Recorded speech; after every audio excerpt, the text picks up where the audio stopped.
The creature of moonlight and shadow has haunted our stories for thousands of years. We are about to unravel the myth of the werewolf curse, a legend born from our deepest fears of the wild and the beast that sleeps inside us all. By the end of our journey, you will understand the true origins of this timeless monster and why its story still captivates us. We will travel from ancient epics where gods punished kings to medieval villages gripped by panic and into the very psychology of what it means to transform. Where in the world are you listening from right now, and what does the night look like outside your window? The full moon's glow is a trigger we all recognize, but where did this powerful connection truly begin, and what forgotten truths lie buried beneath the howl? What part of your own nature do you imagine the wolf represents?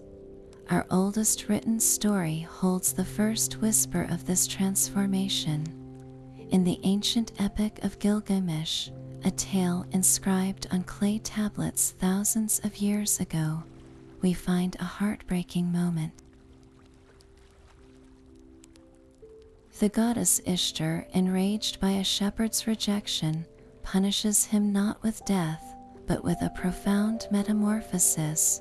She turns him into a wolf, forcing him to become the very beast that preys upon his own flock.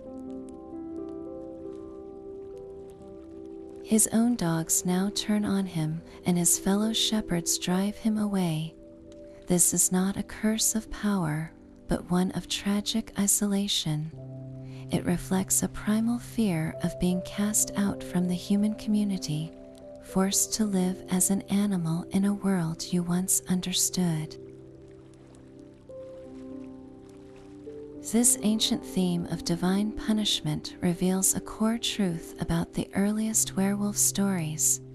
They were less about the monster you become and more about the humanity you are forced to leave behind. The wolf was a symbol of exile, a living representation of being stripped of your place in the civilized world. Why did this specific punishment resonate so deeply across the centuries? Perhaps because it touched on a universal human terror, the fear of losing ourselves, our identities, and our connections to others. From these primordial seeds, the myth began its long journey, waiting to take root in new lands and new fears. The story of King Lycaon takes the ancient fear of transformation and sharpens it into a terrifying new shape. In the highlands of Arcadia, a king decided to test the very nature of the gods.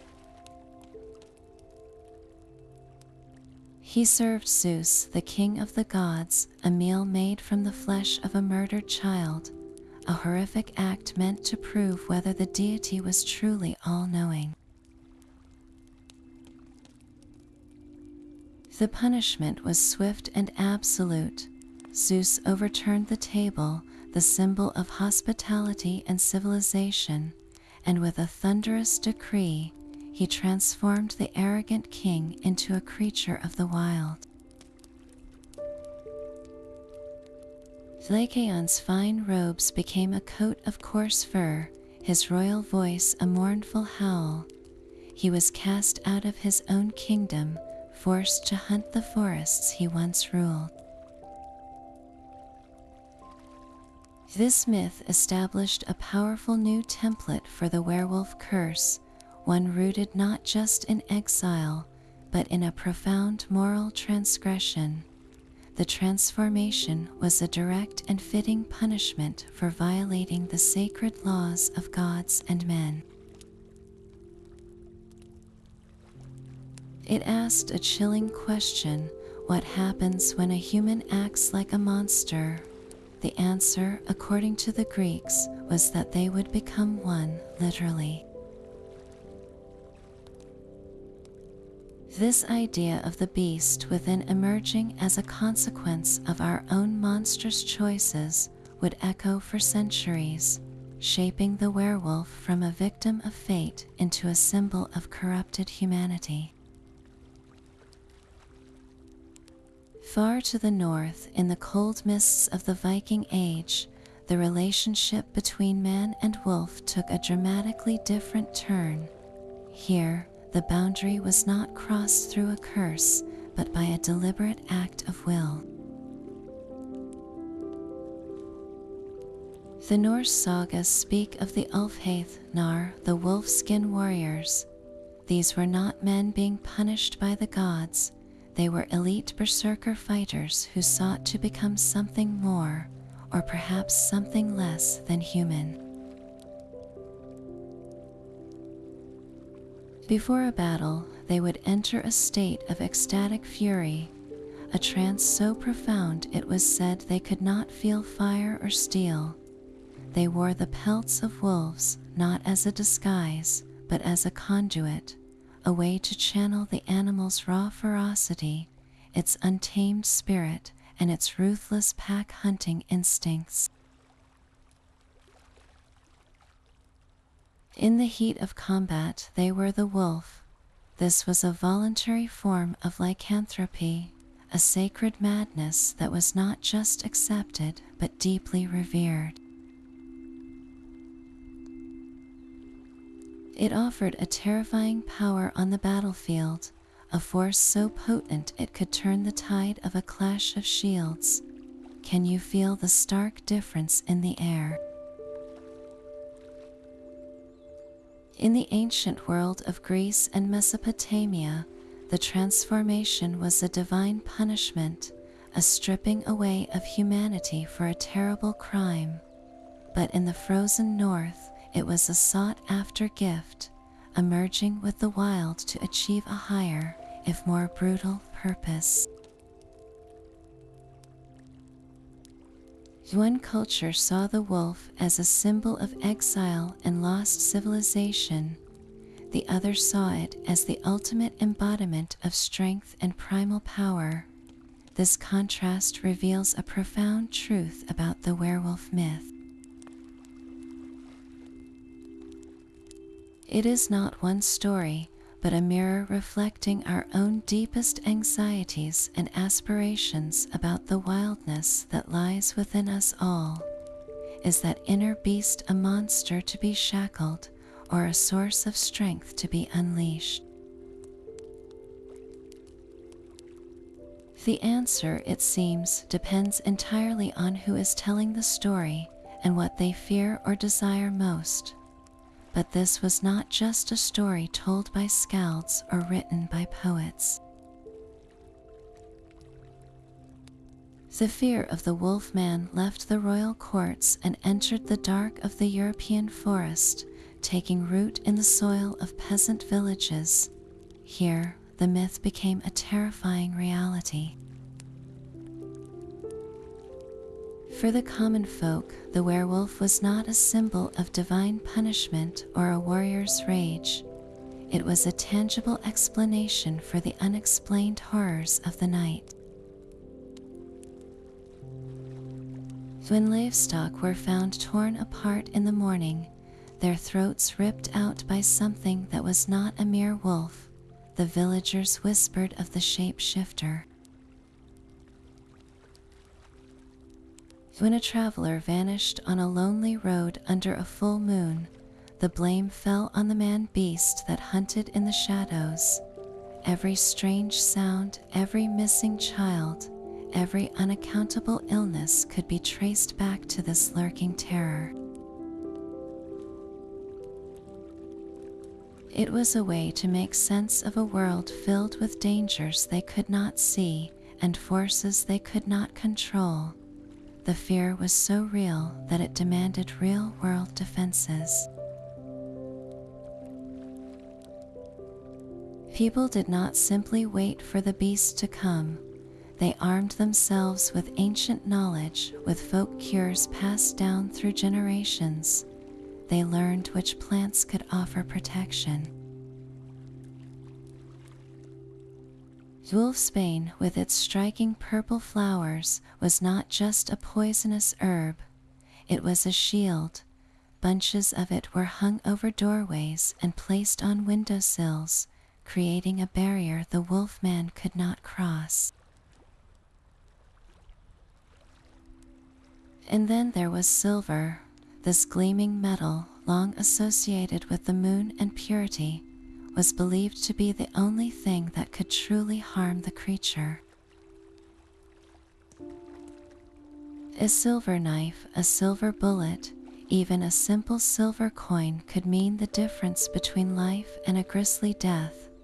These were not mere superstitions. They were the essential tools for survival in a world where the line between man and monster was believed to be terrifyingly thin. The very existence of these protections reveals the depth of the belief. People were not just telling scary stories. They were living in a world where they felt the need to actively guard their homes and their families from a predator that walked on two legs. This ancient dread of the wolfman, once born in village soil, was about to be sharpened into a weapon. The chaos of the witch trials swept across Europe, and with it, the werewolf was dragged from the dark forest into the cold light of the courtroom. It was no longer just a folk monster. It became a heresy.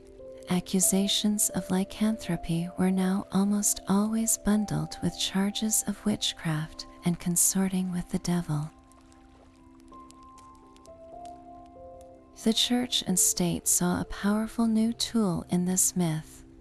They could now label any outsider, any nonconformist, as not merely a sinner, but a literal beast in league with Satan, a creature that needed to be purged from the community for the safety of all. The trial records from this period are stark and horrifying. Consider the case of Peter Stump, a German farmer executed in the late 16th century. Under brutal torture, he confessed to making a pact with the devil, who gave him a magical belt that allowed him to transform into a giant, ravenous wolf. He was accused of murdering and devouring countless people, including children. The court sentenced him to an exceptionally cruel death. He was broken on the wheel, his flesh torn with hot pincers, his limbs shattered, and finally beheaded. His body was then burned, and a wheel and a carved wolf were placed on a stake above the ashes as a permanent warning. What is the truth behind such a confession? It is almost impossible to separate fact from the hysteria of the times and the agony of the torture chamber. Peter Stump was likely a convenient scapegoat for unexplained local tragedies, a man whose fate was sealed by superstition and a judicial system designed to extract the most monstrous stories imaginable. His case was not unique. Across Europe, hundreds were accused, tortured, and executed as werewolves. The myth had been weaponized. It provided a perfect framework for persecution. If you were different, if you lived on the edge of town, if you had a feud with a neighbor, you could be accused of harboring the beast within. The full moon was no longer just a trigger for transformation. In the eyes of the church, it became a symbol of the devil's power, a time when his earthly servants would run wild. This official sanction turned a folk belief into an instrument of terror, reshaping the werewolf from a creature of tragic fate into a willing agent of pure evil. How did we ever move from such darkness back into the light of reason? That bright, perfect circle in the night sky is more than just a signal for transformation. It is the very engine of the myth. For centuries, we have called it the moon of madness. The word lunatic itself comes from luna, the Latin word for moon, a direct link to the ancient belief that its light could unhinge the human mind. This was not mere superstition, but a conclusion drawn from observable nature. If the moon's gravitational pull was powerful enough to move entire oceans, creating the tides, then surely it could stir the subtle waters within our own bodies, the fluids and humors that were thought to govern our moods and sanity. A full moon represented a peak of this invisible force, a time when the veil between reason and primal instinct was at its thinnest, but the moon's influence was not only internal. Think of the world before electric light. A new moon brought a profound, enveloping darkness where the world shrank to the circle of a candle's glow, but a full moon transformed the landscape. It painted the forests and fields in stark shades of silver and black, creating a world of sharp contrasts and deep, moving shadows. This was not a comforting light. It was an exposing one. It revealed just enough to play tricks on the mind, turning a stumbling deer into a stalking horror, and a neighbor's silhouette into something twisted and unnatural. The full moon created a stage, a beautifully lit and deeply unsettling theater where the imagination could project its deepest fears. It was the perfect conditions for a monster to be born, not in the total dark, but in the half-light where anything seemed possible. What kind of creature would choose such a brilliantly illuminated night to hunt? Perhaps one that wanted to be seen, a walking contradiction of man and beast, a symbol of the wildness we try so hard to hide, revealed in the one light strong enough to show it for what it truly is.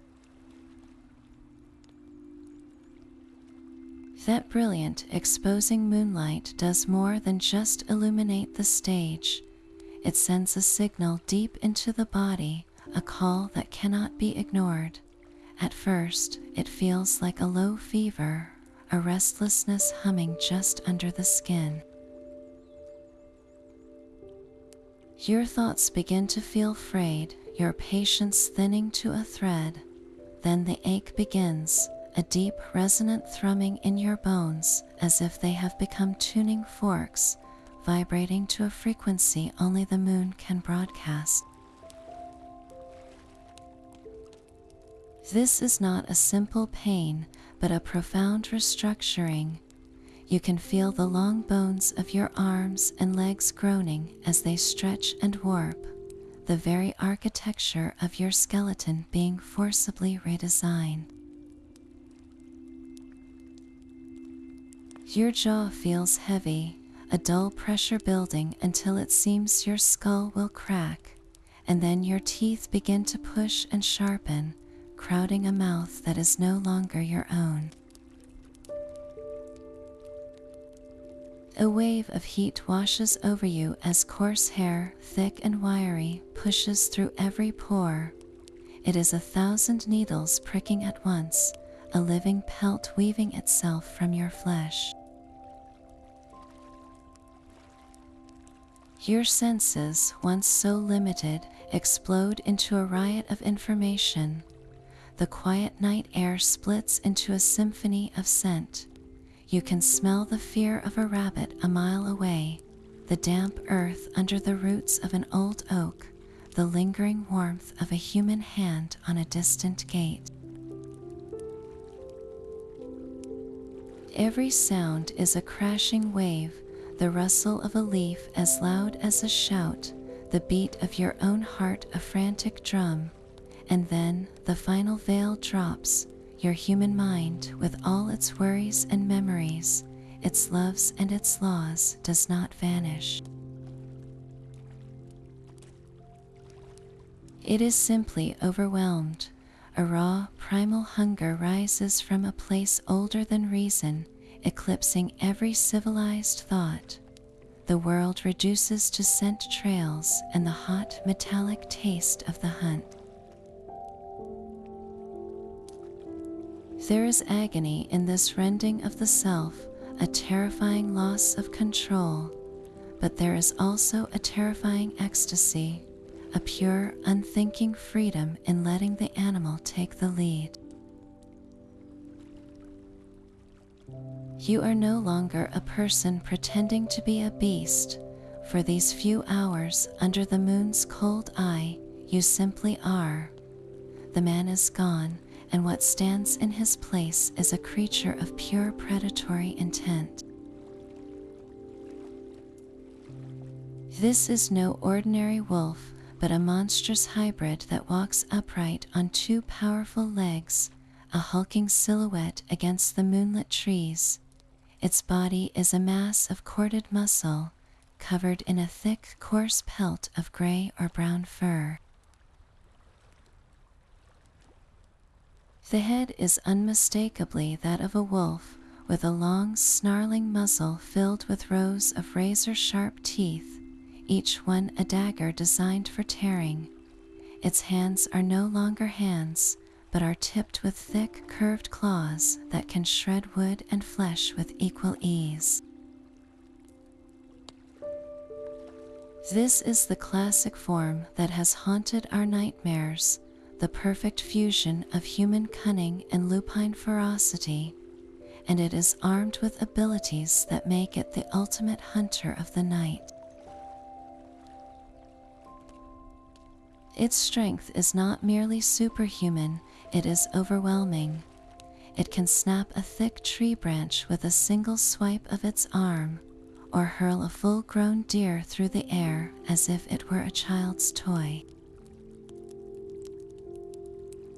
Its speed is a blur of motion, allowing it to run down the fastest prey across any terrain, moving through the forest with an impossible, silent grace.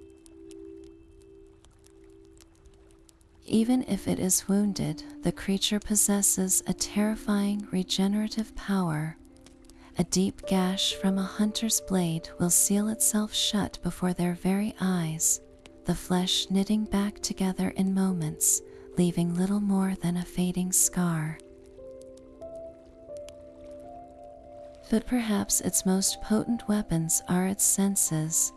Its hearing is so acute it can detect the frantic heartbeat of a hiding animal from 100 yards away. Its sense of smell is a panoramic map of the world, reading the air like a storybook. It can distinguish the scent of fear from the scent of courage, track a single individual across miles of rain-washed ground, and smell the rust of a hunter's rifle long before the man himself comes into view. These are the traits of a being engineered for one purpose, the hunt. It is a nearly unstoppable force, a perfect engine of predation set loose in the darkness. Yet, for all its power, this creature is not invincible. Its very nature holds the key to its defeat, a paradox written in silver and blood. This internal war is perhaps the most terrifying part of the curse. You are still in there, a flicker of human awareness trapped behind the wolf's eyes. You can see everything, feel everything, but you have no more control than a leaf caught in a storm. Your own hands, now massive and clawed, reach out to tear and rend, and you are screaming inside a mind that no longer hears you. You are a prisoner in the engine room of a beast, forced to watch as it steers your body toward horrors you could never have conceived.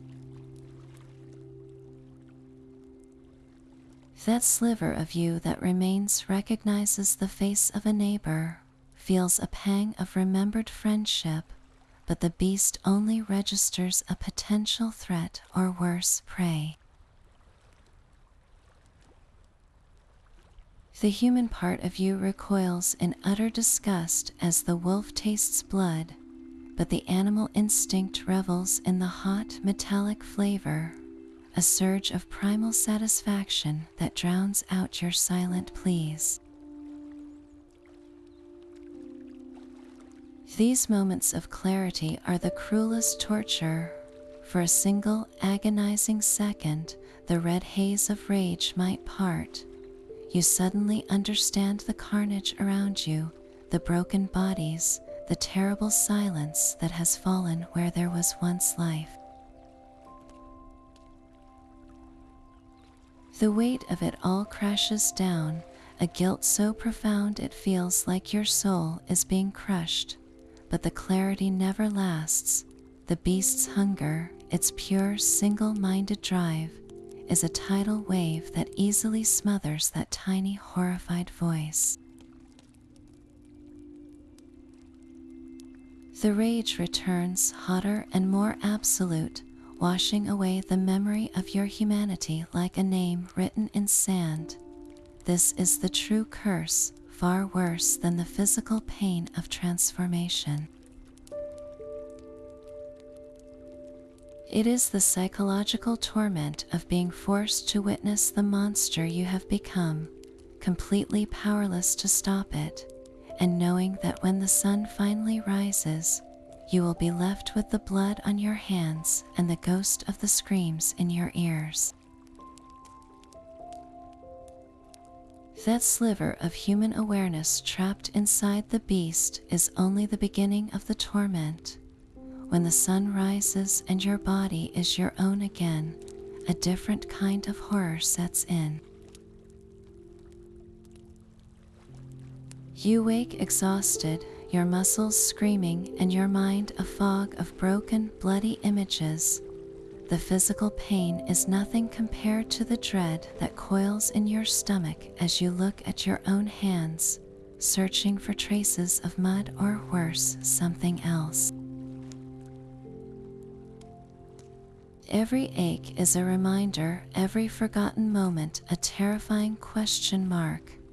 You must immediately begin the work of concealment, scrubbing away any evidence, hiding the torn clothing, and inventing a plausible story for where you were all night and why you look so utterly shattered. This constant performance is a prison of its own. You learn to avoid eye contact, to shy away from sudden touches, to never, ever make plans for the nights surrounding the full moon. You become a recluse by necessity, pushing away friends and family not out of dislike, but out of a desperate, all-consuming fear. What if you lose control too early? What if the lock on your door is not strong enough? The people you love most become your greatest danger. A warm embrace from your child feels like a trigger. The trusting smile of your partner is a knife of guilt. Your entire world shrinks to the dimensions of your own secret, and the weight of it is enough to crush your spirit. This is the curse's true cruelty. It forces you to live a lie, to build walls between yourself and everyone you care about, all while knowing that the monster you are hiding is not some external threat, but the very core of your own being. The full moon does not just transform your body, it corrupts your entire life, turning every relationship into a potential tragedy and every moment of peace into a temporary, fragile illusion. How do you live with the knowledge that the greatest threat to your loved ones is you? So how does a person, an ordinary soul, first become entangled in this terrible fate? The myths and folktales offer a chilling menu of possibilities, each one a doorway into the curse.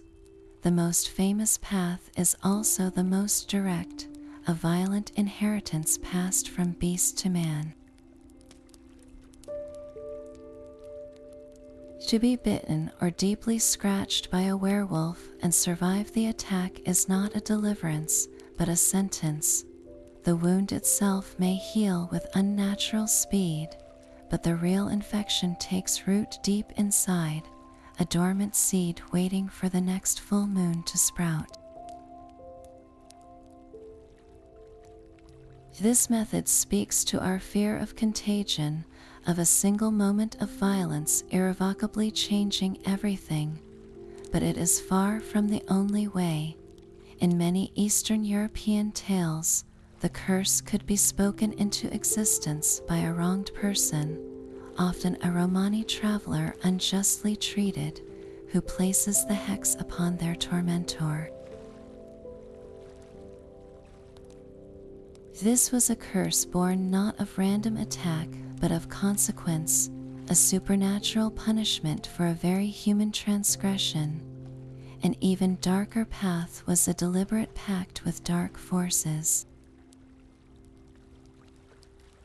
In the grim theology of the witch trials, a person could willingly offer their soul to the devil in exchange for the power of the beast, trading their humanity for a taste of predatory might. Then there are the methods that feel almost random, accidents of fate that seem cruelly unfair. Some old stories warn that drinking water from a wolf's footprint in a parched land could trigger the change, a desperate act of thirst leading to an eternity of thirst. Others claim that being born on Christmas Eve, a time of sacred light, or under a specific ill-omened constellation, could mark you from your very first breath. Each of these origins reflects a different facet of our fear. Is the curse a disease, a punishment, a choice, or simply a twist of terrible luck? The variety itself is terrifying, suggesting that the line between man and monster is not just thin, but shockingly easy to cross by so many different means. Yet even the most absolute curse carries with it a fragile seed of hope. Is this transformation a permanent state, a life sentence, or can the chain of the moon be broken?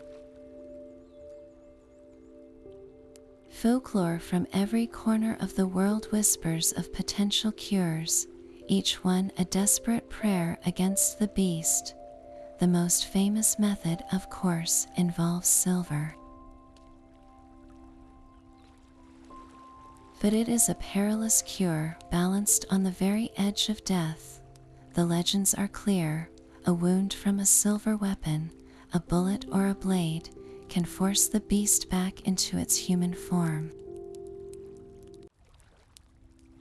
But if that wound is fatal, if the silver pierces the heart or severs a vital artery, the curse dies with the person.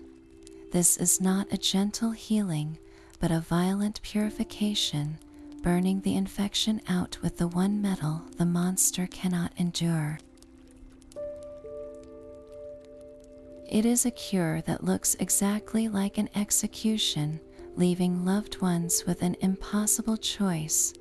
Other traditions offer less lethal, though no less difficult paths. In some European tales, the curse was seen as a spiritual affliction, a demonic possession that required the solemn rite of exorcism.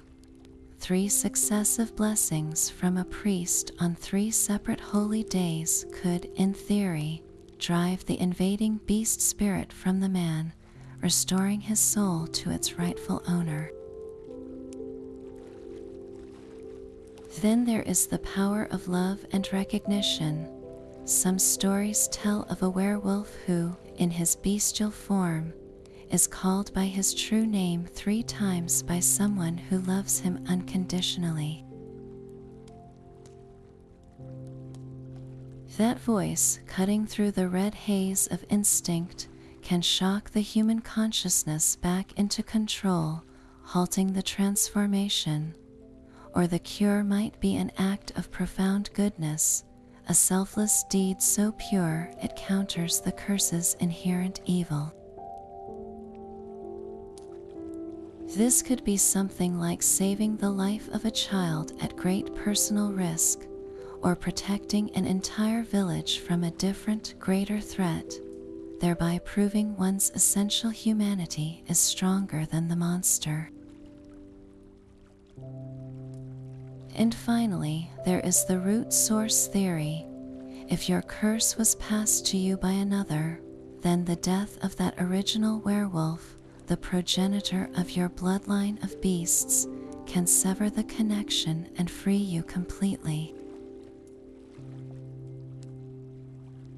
Each of these cures carries its own profound weight. They ask whether redemption is possible and what price a soul must pay to be clean again. Is it through violence, faith, love, virtue, or simply cutting a tie? The very existence of these stories reveals our deepest desire, the belief that no matter how far one falls, the path back to humanity is never fully closed. Silver gleams in the moonlight as the one true bane of the werewolf, but its power is far more than a simple weakness. This connection runs deep, woven from strands of ancient symbolism and primal belief. Silver has always been the lunar metal, its cool, reflective sheen seen as a piece of the moon itself, captured here on Earth. It was the domain of goddesses like Artemis and Diana, celestial hunters who ruled the night sky. Because of this, silver was inherently pure, a sacred substance that represented clarity, chastity, and divine order. It was the very antithesis of the base, corrupt, and chaotic nature of the werewolf curse. For centuries, silver was hammered into holy symbols and used to craft sacred vessels, believed to repel demons and unclean spirits. The logic was simple and devastating. If the werewolf was a creature of impurity, a corrupted soul given physical form, then the touch of something as spiritually immaculate as silver would be anathema. It would not merely wound the flesh, it would burn the very essence of the curse. Think of it as pouring holy water on a demon. The reaction is not just physical, it is a fundamental clash of opposing forces. A lead bullet might tear through the beast's muscle, only to have the wound close moments later. But a silver bullet, blessed by its association with the divine, would sear the supernatural infection itself, preventing the body from healing and permanently severing the link to the primal force that empowers it.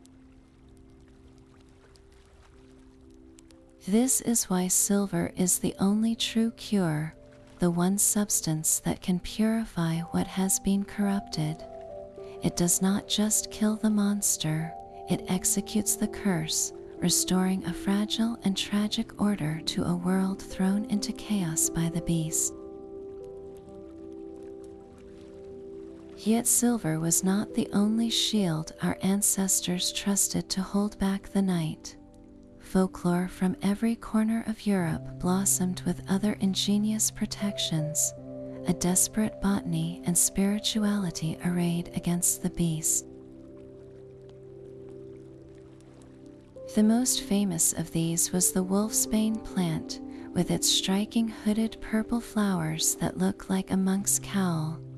This beautiful plant is lethally poisonous, a fact well known to the people who hung dried bundles of it over their doors and windows. They believed its very essence was so repulsive to the creature that its presence alone could create an invisible barrier, a wall of purified air the wolfman could not cross. A more potent defense still was the power of faith made manifest in a crucifix. For communities steeped in the terror of the witch trials, the werewolf was a servant of the devil, and nothing could repel such evil more surely than the symbol of divine sacrifice. The sight of a simple wooden cross was said to make the beast recoil in pain, its unholy nature scorched by a power it could not comprehend. Then there was iron, cold iron. Long before silver became the metal of the moon, iron was the people's metal, the substance of horseshoes and nails and farming tools. It was believed to be inherently unlucky for all fairy folk and spirits of misfortune, and this protection extended seamlessly to the cursed shapeshifter. To carry an iron nail in your pocket or to have an iron horseshoe nailed above your doorway was to carry a piece of the human world, of industry and civilization that the wild thing could not abide. And in the deep forests of the north, people practiced the ancient rite of hanging mistletoe, not for kissing, but for barring entry. This strange plant, which grows between earth and sky without touching either, was seen as a powerful charm against all evil spirits and those who served them. A sprig placed over the threshold was believed to seal the home, making it invisible or impassable to any creature that had shed its human form. Each of these safeguards tells its own story of fear and hope. They represent a world where people did not just cower in the dark, but actively fortified their homes with every weapon they could imagine, from the poison of the earth to the symbols of heaven. While the old stories gave the werewolf its shape, it was real terror that gave it a home. Specific places on the map became permanently stained with the legend, their very names synonymous with the beast. One of the most chilling examples unfolded in the mountainous Gévaudan region of France during the 1760s. For 3 long years, a creature of nightmare descended upon the villages. It was described as being far larger than any normal wolf, with a reddish coat, a fearsome head, and an unnaturally long tail. This beast did not merely hunt animals. It specifically targeted human beings, primarily women and children tending livestock in the isolated fields. The attacks were brutal, and the death toll climbed into the dozens, perhaps even over 100. Panic spread like a plague. The King of France himself sent royal huntsmen and entire regiments of soldiers to destroy the monster. but it always seemed to vanish back into the misty woods. The entire nation was gripped by the mystery. Was it a singular, enormous wolf, a pack of them, or something else entirely? The legend of the beast of Gavaden cemented the idea of the werewolf as a tangible local threat, a specific monster that could bring a whole province to its knees. At the very same time, in the dark forests of Germany, another name was being whispered with dread, the beast of Bedburg. This story was even more personal and horrific. The creature prowling the countryside was said to be a man, a farmer named Peter Stump, who transformed into a savage wolf. He was accused of a long series of murders and cannibalism, a predator who knew his victims. His trial and gruesome execution in 1589 became an infamous spectacle, a public exorcism of a community's deepest fears.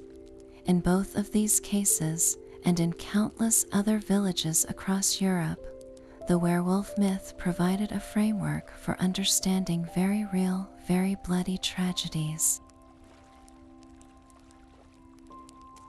When a wolf pack, possibly led by a large, aggressive individual, found that humans were easy prey, the resulting attacks were so shocking that they demanded a supernatural explanation.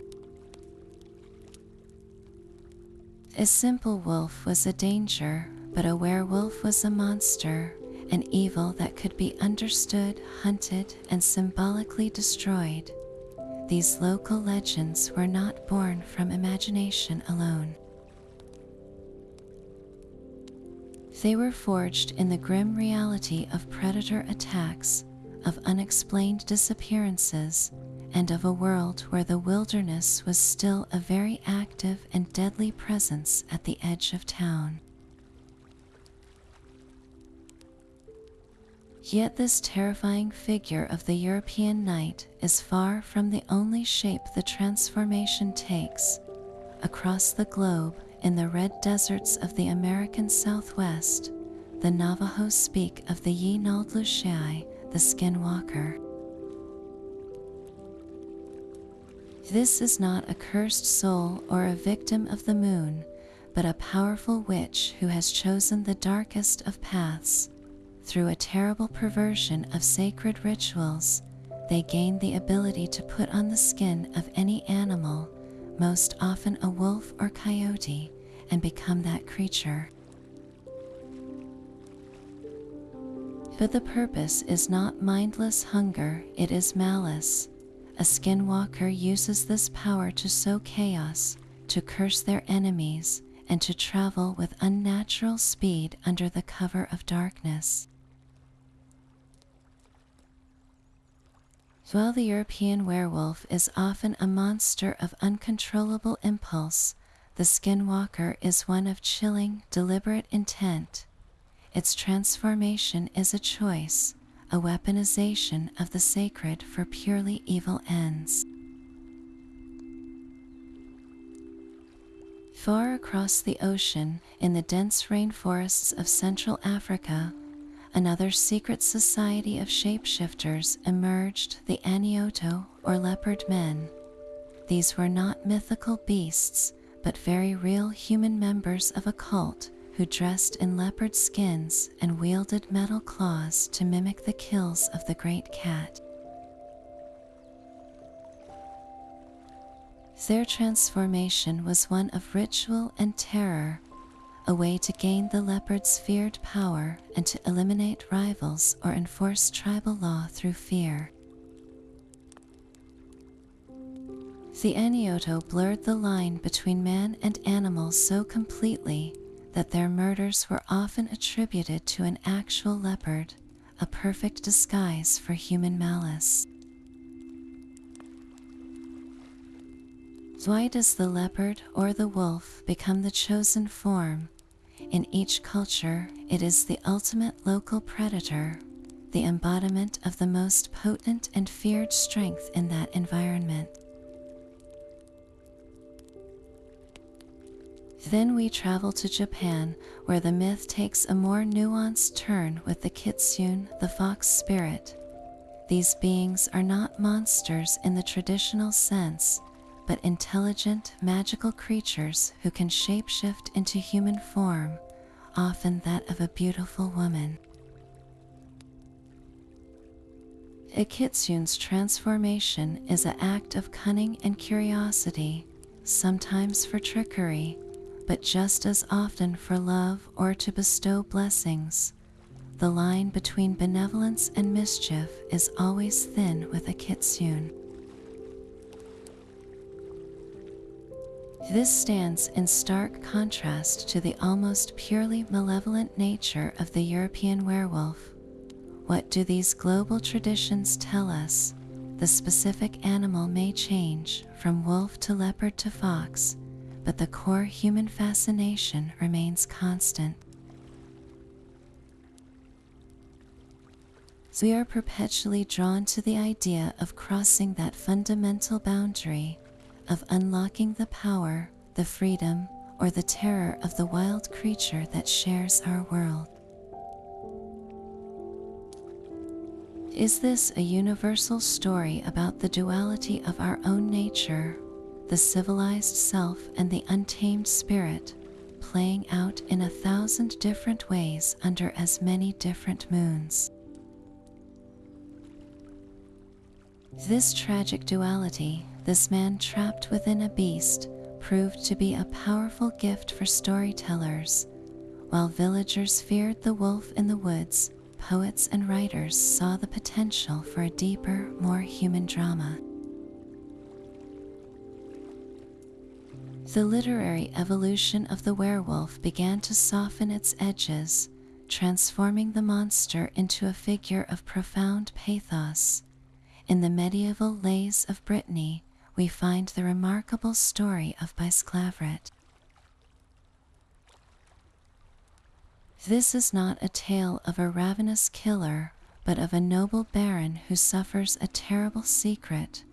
3 days each week, he vanishes into the forest, compelled to live as a wolf. His humanity, however, remains largely intact. He is a creature of reason and loyalty, not mindless fury. The true villain of the story is his treacherous wife, who steals his clothes to prevent him from changing back, trapping him in his wolf form so she can run away with another man. The wolf Bisclavret later encounters the king. Instead of attacking, he approaches the monarch with profound humility, kissing his feet and pleading for mercy with his eyes. He even later attacks his former wife, not out of savagery, but as an act of justified vengeance. This story flipped the entire myth on its head. The beast was the honorable one, and the humans were the real monsters. It asked the audience to consider where true humanity really resides. Is it in the shape of the body or in the quality of the heart? This was a seismic shift, laying the groundwork for the tortured, sympathetic werewolf we know today. As literature marched into the Gothic era, this internal conflict became the central horror. The monster was no longer just an external threat, but a dark secret festering within a man's soul. Stories began to focus on the psychological torment, the agonizing anticipation of the transformation, and the crushing guilt that followed.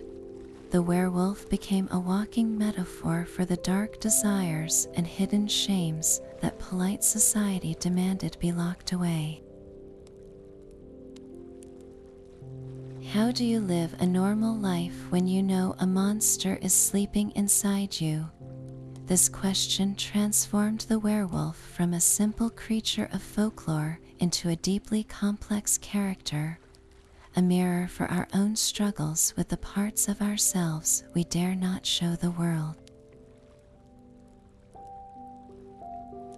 The tortured soul of the literary werewolf was a perfect match for the flickering shadows of the cinema. In 1941, Universal Pictures unleashed the Wolfman upon the world, and with it, Lon Chaney Jr. delivered a performance that would define the monster for generations. He played Lawrence Talbot, an ordinary man who returns to his family estate, a man haunted not by ghosts, but by his own future. After a fateful attack by a beast, Talbot becomes the archetype of the modern werewolf, a tragic figure trapped by a curse he did not seek. This film did not just tell a story, it wrote the rulebook. It was here that the poetic pentagram was etched onto the palm of the victim, a visible mark of the curse. It was here that the famous rhyme became a chilling prophecy. Even a man who is pure in heart and says his prayers at night may become a wolf when the wolfbane blooms and the autumn moon is bright. This single line captured the core of the new Hollywood werewolf.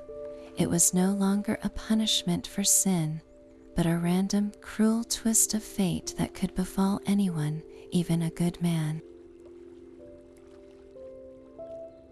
The film's legacy is immense, transforming the creature from a folktale fiend into a star of the silver screen, a being whose internal agony was as compelling as its external terror.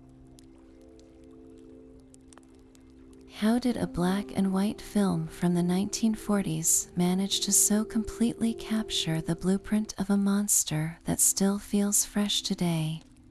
That cinematic blueprint, etched in tragedy and silver, was about to be torn apart and rebuilt with bone and sinew. The late 20th century demanded a new kind of monster, one that felt visceral, painful, and terrifyingly real. The revolution arrived in 1981 with a 1-2 punch of horror that redefined the werewolf forever. First came John Landis's An American Werewolf in London, a film that fused jet black comedy with body horror of a kind audiences had never witnessed. Its iconic transformation scene was not a graceful fade or a simple dissolve. It was a brutal, agonizing spectacle of practical effects, a masterclass by Rick Baker that showed the human body actively rebelling against itself. We watch as David Kessler's bones crack and elongate, his jaw unhinging, his skin stretching and sprouting thick fur in a single, unbroken take. The genius of the scene is its unflinching focus on the pain, making the audience feel every snap and tear. This was not a curse of the soul alone, it was a violent biological catastrophe. That same year, Joe Dante's The Howling offered a different but equally influential take. While it also featured stunning transformation effects, its monsters were often in control, embracing their bestial nature. The film was a satirical look at the self-help culture of the era, where a retreat called The Colony promised to help people get in touch with their inner animal, with literally monstrous results. The Howling explored the psychological allure of shedding civilization's restraints, asking a dangerous question: what if giving in to the beast felt more like liberation than damnation? These two films together deepened the mythos immensely. One gave us the physical horror of the change, the other the chilling horror of acceptance. They proved the werewolf was a flexible enough symbol to carry both the weight of a victim's torment and the menace of a predator's pride, cementing its place not as a relic of folklore, but as a modern nightmare for a new generation. The 21st century did not break the curse, it gave it a social structure. Modern storytellers have reimagined the werewolf not as a lone, tragic figure shunned by society, but as a member of one. In series like Teen Wolf and sprawling film sagas like Underworld, the beast is no longer an isolated monster. It is a citizen of a hidden world, a supernatural being with its own intricate politics, ancient rivalries, and complex pack dynamics. The central horror shifts from a personal struggle against the moon to a collective struggle for power and survival within a secret society.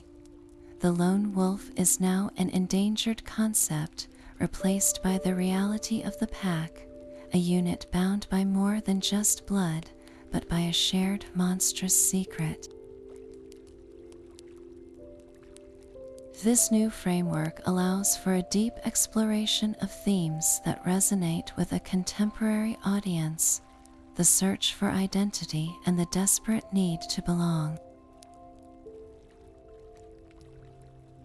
The transformation is no longer just a curse to be endured, but an initiation into a tribe. The protagonist's journey becomes one of navigating this new hierarchy, learning its rules, and finding their place within a community that is both fiercely protective and brutally demanding. The alpha, beta, and omega rankings are not just labels. They are a reflection of our own social structures, our workplaces, and even our family dynamics, amplified by primal instinct and supernatural power. The question is no longer simply how to survive the change, but how to thrive within the pack, how to balance loyalty with ambition, and how to protect your own in a world filled with equally powerful and often hostile factions like vampires. This evolution makes the werewolf profoundly relatable. The monster is us, grappling with the same fundamental desires for connection, respect, and a place to call our own, all while hiding a powerful, dangerous truth from the world outside. That pack you long to join, that tribe that promises belonging, is built upon a foundation we all share, the raw, untamed force of our own primal instincts. The werewolf is far more than a movie monster. It is one of our oldest and most potent symbols, a walking allegory for the parts of ourselves we are taught to lock away. Think of the human psyche as a trio of forces: the superego, our moral conscience that follows society's rules; the ego, our conscious self that navigates daily life; and then there is the ID. The ID is the werewolf within. It is the repository of our most basic urges, for aggression, for hunger, for pure, unfiltered desire. It operates on one simple, brutal principle, the pleasure principle.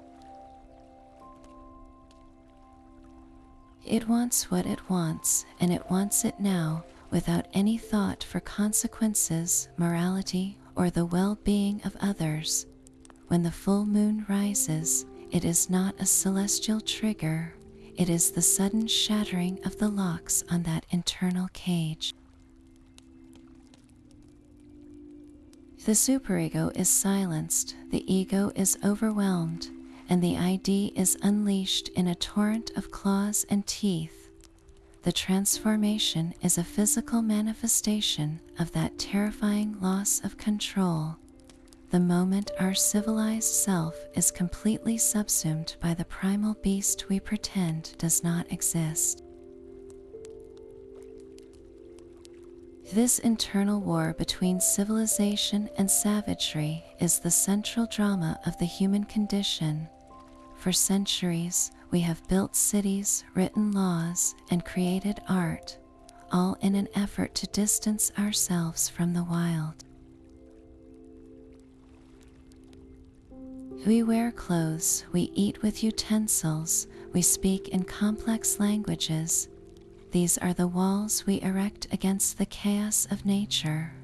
The werewolf is the ultimate breach in those walls. It is the horrifying proof that no matter how many layers of civilization we drape over ourselves, the savage is still in here, waiting. The monster is the embodiment of everything we have tried to leave behind: the hunter, the predator, the creature of pure instinct that knows nothing of polite society. Its very existence asks a deeply unsettling question. Are we truly civilized beings who occasionally harbor a beast within, or are we fundamentally beasts who have learned, very precariously, to play at being civilized? The full moon forces an answer we do not want to hear. Long before we had the language of psychology, our ancestors were already seeing this duality, but they explained it through the lens of the body and mind. For them, the symptoms of the werewolf curse were not symbolic, they were terrifyingly real, and they had a name. Rabies, a horrific viral disease transmitted through the bite of an infected animal, presented a perfect real-world parallel. The infected person would experience intense agitation, confusion, and a fear of water, known as hydrophobia, because the painful throat spasms made drinking impossible. They might foam at the mouth, become hypersensitive to stimuli like bright light or loud sounds, and even exhibit aggressive, violent behavior. To a medieval village, a person suffering from rabies was not sick, they were cursed. They were transforming before everyone's eyes, becoming something unnatural and dangerous. The bite that passed the disease mirrored the bite that passed the legendary curse, creating a perfect, horrifying loop of cause and effect. Similarly, conditions we now understand as mental illness were once interpreted as supernatural affliction. A person in the grip of a severe psychotic break, experiencing hallucinations or violent outbursts, was seen as possessed by a beast spirit. The concept of clinical lycanthropy, though rare, is a documented psychological disorder where a person holds the delusional belief that they can, or have, transformed into a wolf. They may adopt wolf-like behaviors, howl, and even perceive their own body as changing. In a world without psychiatry, what other explanation could there be? The werewolf myth provided a framework, a story that could make sense of the senseless.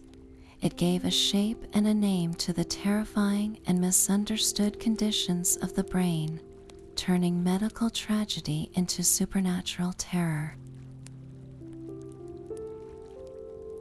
This symbolic power is what gives the werewolf its enduring sting.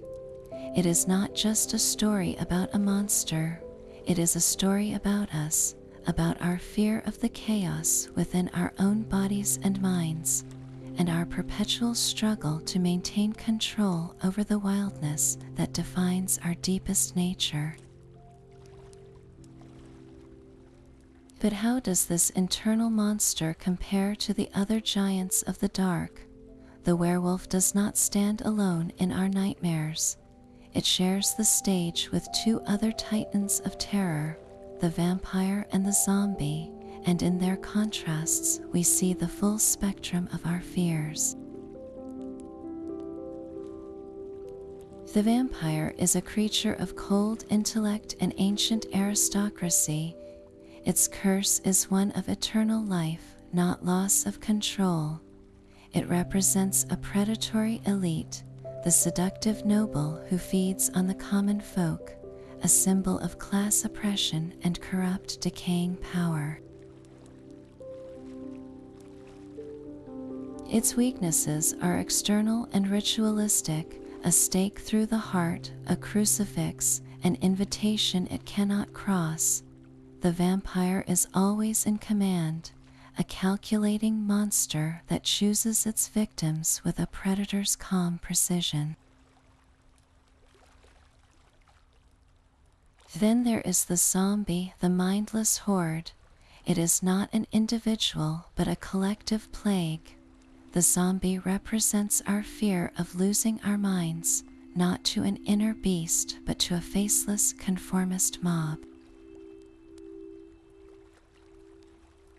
It is the horror of the crowd, the loss of all identity and will, reduced to a single shambling instinct to consume. Its weakness is straightforward: destroy the brain, and the empty vessel falls. The werewolf stands starkly between these two poles. It is not an aristocrat or a mindless drone. It is the beast within every person. Its curse is not about eternal life or a lost mind, but the terrifying temporary loss of the self. The werewolf's struggle is profoundly personal, a civil war fought inside a single soul. Its weaknesses, silver and wolfsbane, are not about ritual or simple destruction, but about purity and poison, concepts that attack the very nature of the curse. The vampire is the monster we fear from the castle on the hill. The zombie is the monster we fear from the faceless crowd, but the werewolf is the monster we fear from within our own skin. Which of these horrors truly feels the most inescapable? The one that waits for you not in a distant crypt or a teeming street, but in the quiet reflection of your own mirror, especially when the moon is full. Our own medical history provides a startlingly plausible foundation for these ancient fears. While the full moon curse is a myth, the symptoms that defined it are terrifyingly real. Consider the rare psychiatric condition known as clinical lycanthropy. In this profound delusion, a person becomes convinced they are transforming into an animal, most commonly a wolf. They do not merely believe it, they feel it. Their perception of their own body changes. They may report feeling their teeth sharpen, their spine curve, or a thick pelt of fur pushing through their skin. They might begin to growl, to crawl on all fours, and even experience intense cravings for raw meat. To an observer centuries ago, this was not a symptom of a troubled mind. It was undeniable proof of a supernatural curse. The person was not sick, they were literally becoming a beast. This delusion provides a perfect psychological blueprint for the werewolf's torment.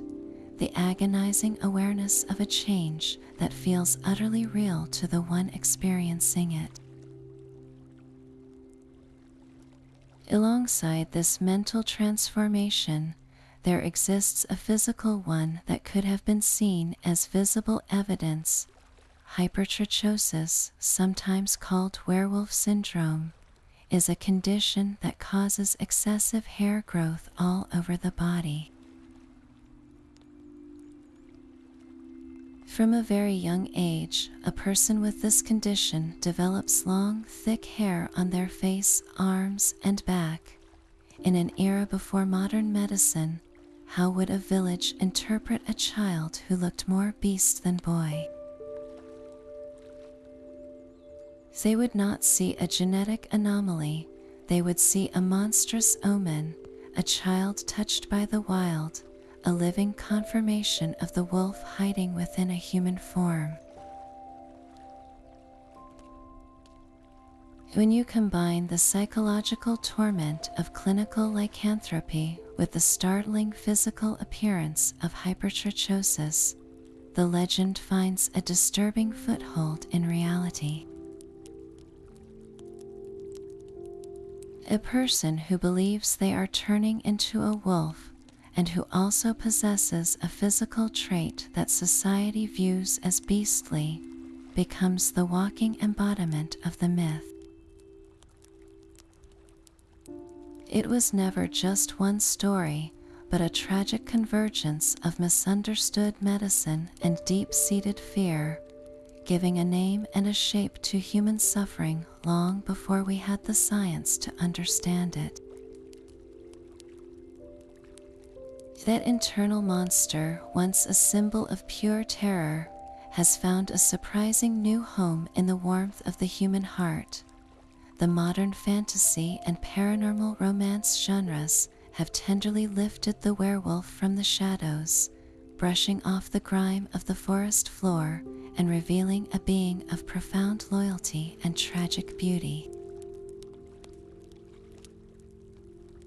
No longer just a beast to be slain, the werewolf has become a hero to be understood, a lover to be cherished, and a soul divided by a nature he never chose. In the sprawling cityscapes of urban fantasy, these creatures walk among us, not as mindless predators, but as complex characters navigating a world of hidden magic, ancient laws, and dangerous politics. The central horror of the curse is often reframed as an internal conflict, a constant, aching struggle between the rational human mind and the primal, instinctual wolf vying for control within a single consciousness. This duality is no longer just a source of fear, but a wellspring of deep emotional drama. The wolf is not always a curse, it is a source of strength, of heightened senses, of a pack bond so powerful it transcends human friendship. It offers a sense of belonging that the human world often fails to provide. This reimagining allows authors to explore themes of identity with a fresh intensity. What does it mean to be yourself when you contain two distinct selves? How do you reconcile the civilized person who pays taxes and falls in love with the wild creature that wants to run free under the stars? The answer often lies in the concept of the mate bond, a cornerstone of paranormal romance. This is not a simple human relationship. It is a deep supernatural connection, a fated pull between two souls that is as undeniable as the changing of the tides. For the werewolf, this bond is everything. It provides an anchor, a tether to their humanity that can calm the raging beast within. The mate is their perfect complement, the one person who can see both the man and the monster and love them equally. This bond explores the idea of destiny versus choice, asking if we are truly free to love whom we wish, or if some deeper, older magic has already written our story. Can a love that is fated still be a love that is earned? These stories give us the werewolf not as an outcast, but as a being yearning for connection, fighting for their chosen family, and striving to build a life of meaning with the very nature that once damned them. They have become the ultimate symbol of a powerful truth, that even within the beast there is a capacity for profound love, and even within the monster there is a hero waiting to be found. The sheer physics of a werewolf transformation would be an energetic catastrophe. To rebuild a human body into that hybrid form would demand a colossal, immediate intake of calories, far beyond what any single organism could store. Your body would essentially be trying to power the construction of an entire second skeleton and a dense coat of fur in a matter of minutes, a process that would require the metabolic equivalent of consuming several full-grown cows. The rapid cellular division alone would generate an immense amount of waste heat, likely cooking the werewolf from the inside out before the transformation was even complete. And then there is the matter of the bones. Human bone does not stretch or warp. It must be broken down by cells called osteoclasts and then rebuilt by osteoblasts, a slow, meticulous process that takes weeks for a simple fracture to mend. The idea of legs and arms lengthening, a jaw reshaping, and a spine curving in seconds is a biological impossibility. The sound of cracking bones in the movies is dramatic, but in reality, such a violent and rapid restructuring would result in a pulverized skeleton, a useless bag of shattered fragments and torn ligaments, leaving the creature crippled and immobile. So what might a more scientifically plausible version look like?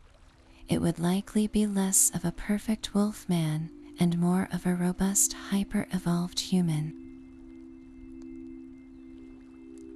Its frame would be stockier, with reinforced joints and thickened bones to handle the stress of a powerful musculature. The face might not become a full muzzle, but the jaw would be stronger, the teeth larger and sharper, capable of shearing meat. Its senses would be incredibly heightened, with larger eyes for low light vision and a nasal structure capable of processing a vast array of scents. This creature would not be 8 feet tall, but it would be incredibly dense, fast, and strong, a predator optimized by evolution, not magic. Its howl would not be a mournful cry to the moon, but a deep, resonant call used for long-distance communication with its pack. This grounded version of the beast is, in many ways, more terrifying than the Hollywood myth, because it lives within the realm of what nature could, under immense pressure, theoretically achieve. It trades the supernatural for the hypernatural, a reminder that the true horror of the predator often lies not in magic, but in perfect, ruthless adaptation. This ancient archetype has been stretched and reshaped into forms the medieval mind could never have conceived. Beyond the wolf, other powerful predators have stepped into the moonlight, each carrying the symbolic weight of their own environment. In the sweltering jungles, the legend of the wer-jaguar prowls, a creature that embodies stealth and crushing power rather than the wolf's pack hunting endurance. Its transformation is silent, a shift from man to a spotted phantom that moves like liquid shadow through the dense undergrowth. The fear it inspires is not of a frenzied chase, but of a sudden, absolute ambush from above. Other cultures have imagined were bears, colossal and protective, their rage tied less to a celestial clock and more to a direct threat against their home or family. These variations reveal that the core of the myth is not the wolf itself, but the act of crossing that sacred boundary into a more potent primal state of being. This specific animal is simply a local costume for the same universal drama playing out inside us all. What if the curse was not a curse at all, but a sacred duty? Some modern tales have completely inverted the monster's role, casting the werewolf as a guardian, a necessary predator that keeps even darker things at bay. In these stories, the pack does not hunt the innocent, they patrol the borders of our world. They are the silent wardens of the forest, the only line of defense against ancient, nameless terrors that would otherwise slip into our towns. Their transformation is not a loss of control, but a conscious harnessing of that wild power for a higher purpose. The beast within is not an enemy to be fought, but a fearsome ally to be respected and directed. This benevolent werewolf is often tied to the land itself, its strength waxing and waning with the health of the natural world it has sworn to protect. It asks us to reconsider our definitions of monster and hero. Is a creature that does brutal things for the sake of the greater community truly a beast, or is it the most dedicated of guardians? The lunar cycle is a powerful trigger, but it is far from the only one. The most psychologically complex reinterpretations tie the transformation not to the sky, but to the storm within the human heart. In these narratives, the beast is unleashed by raw, uncontrollable emotion. A surge of pure rage can be the catalyst, claws erupting from fingertips in a moment of blinding anger. Overwhelming grief or profound fear can also tear down the walls, forcing the change as a physical manifestation of internal torment. This emotional lycanthropy makes the curse profoundly personal and unpredictable. There is no calendar to mark the danger, only the turbulent landscape of one's own psyche.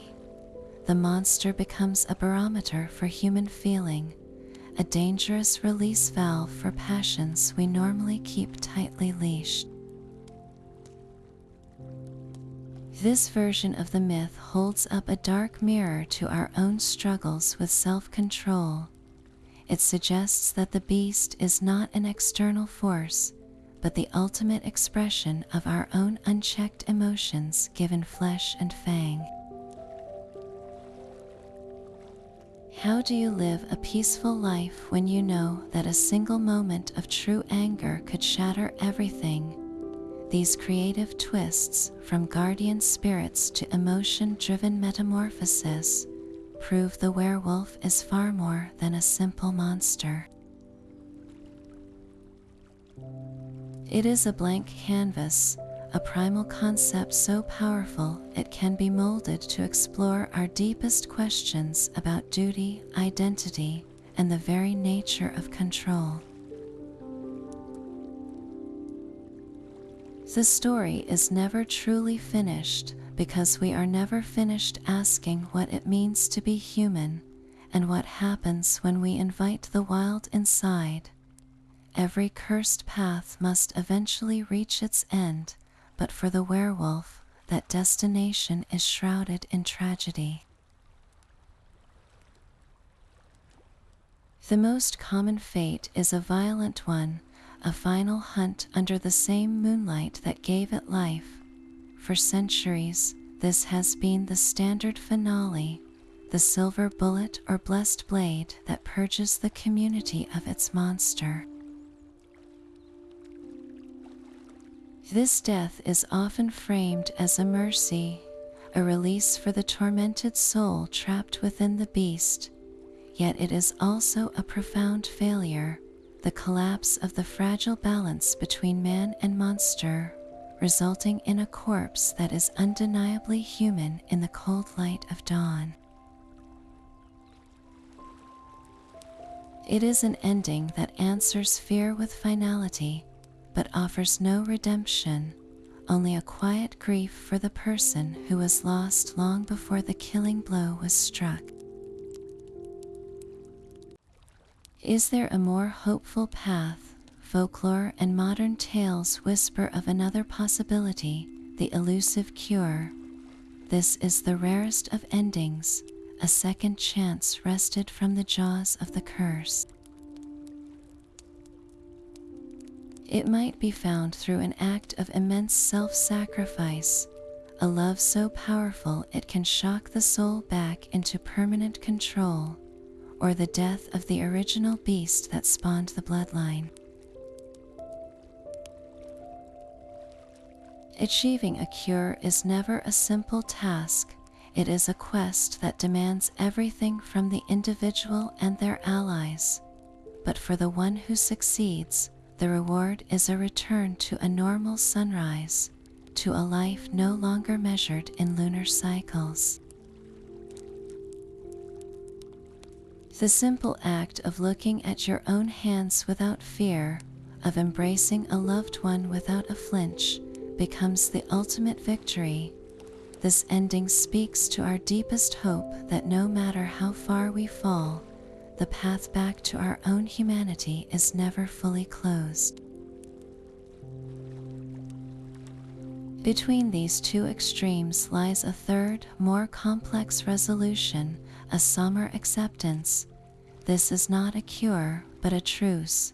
The individual learns to coexist with the beast, not as a master, but as a wary partner.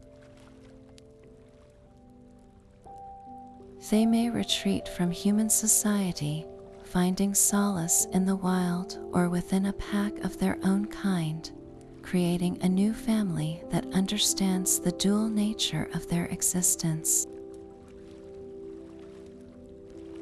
In this ending, the conflict does not vanish, but it becomes manageable. The full moon is no longer a sentence of terror, but a predictable event to be prepared for and endured.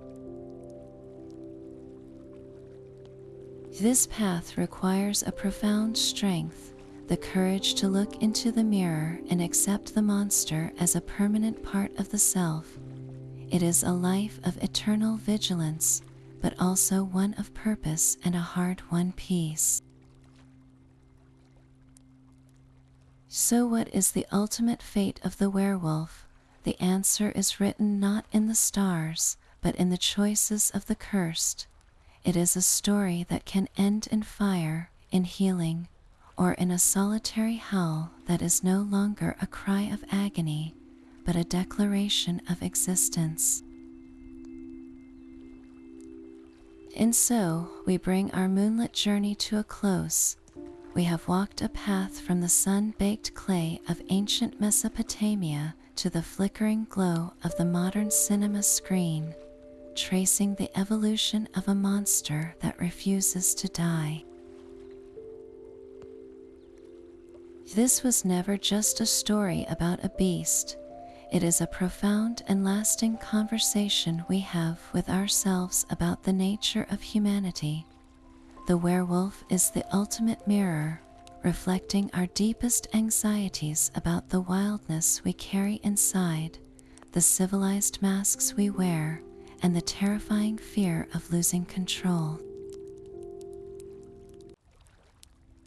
It asks us where the line truly lies between the human and the animal, and whether that boundary is as solid as we desperately hope it is. The next time you find yourself under the full moon's brilliant gaze, take a moment to listen to the quiet night. That distant howl is not merely a sound, it is an echo of a 1,000-year-old story, a reminder of the ancient mysteries that still linger just beyond the edge of the electric light. So as you drift into sleep, carry this thought with you. The most captivating stories are not those about monsters we can run from, but about the shadows we recognize within ourselves. Sweet dreams and pleasant nightmares. Our journey through the myth of the werewolf is now complete.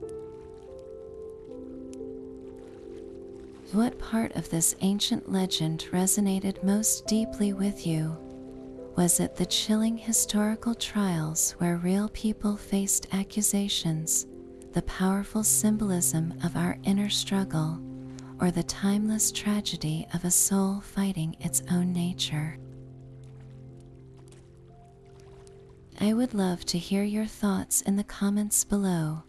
Tell me about your favorite werewolf stories, the films that sent a shiver down your spine, or the local legends whispered in your own part of the world. If you enjoyed this exploration into the shadows, consider subscribing to the channel for more journeys into myth and legend, all designed to help you unwind and drift into a world of stories. Thank you for listening. Until our next adventure, sleep well, and may your dreams be filled with captivating mysteries.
you.